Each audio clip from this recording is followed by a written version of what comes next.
اللہ اپنے نبی سے کیا فرما رہے ہیں؟ فاستمسک بالذی اوحی الیک، اے میرے حبیب جو آپ کی طرف وحی کی جا رہی ہے اسے مضبوطی سے تھام لو۔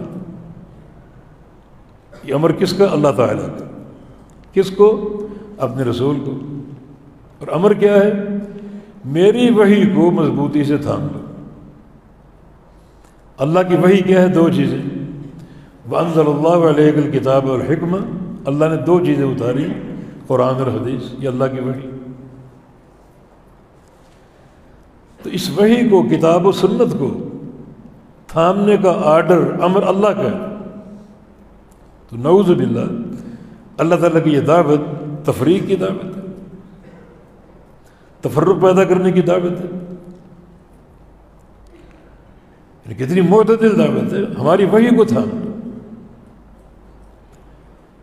اور یہ اصل ہے،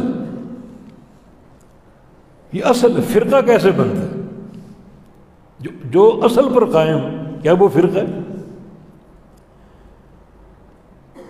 فرقہ یا تو فرق سے جو اس اصل میں فرق ڈال دے، یا افتراق سے جو کتاب و سنت سے ہٹ کر کسی شخصیت کا نام لے کے الگ ہو جائے، وہ فرقہ بنتا ہے۔ نبی علیہ السلام نے اسی تمسک بالکتاب و سنت کو فرقہ بھی کہا اور جماعت بھی کہا۔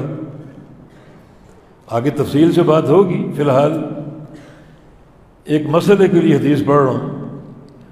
افترقت اليہود علی 71 ملۃ وافترقت النصارى علی 72 ملۃ وستفترق امتی علی 73 ملۃ۔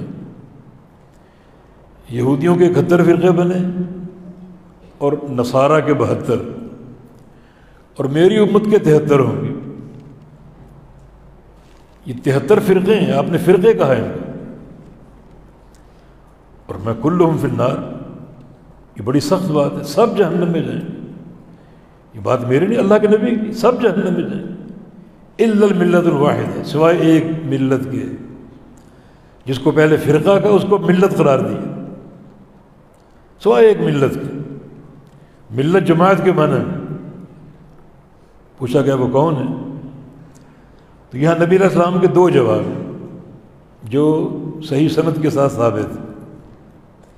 ایک جواب یہ کہ ہی الجماع، یہ جماعت ہے، جس کو فرقہ کہا وہی ملت ہے، وہی جماعت۔ مانا فرقے کی دو قسم، ایک ہے فرقہ مذمومہ اور ایک ہے فرقہ محمودہ۔ فرقہ مذمومہ جو وہ فرقہ جو قابل مذمت ہے، اور فرقہ محمودہ وہ فرقہ جو قابل تعریف ہے۔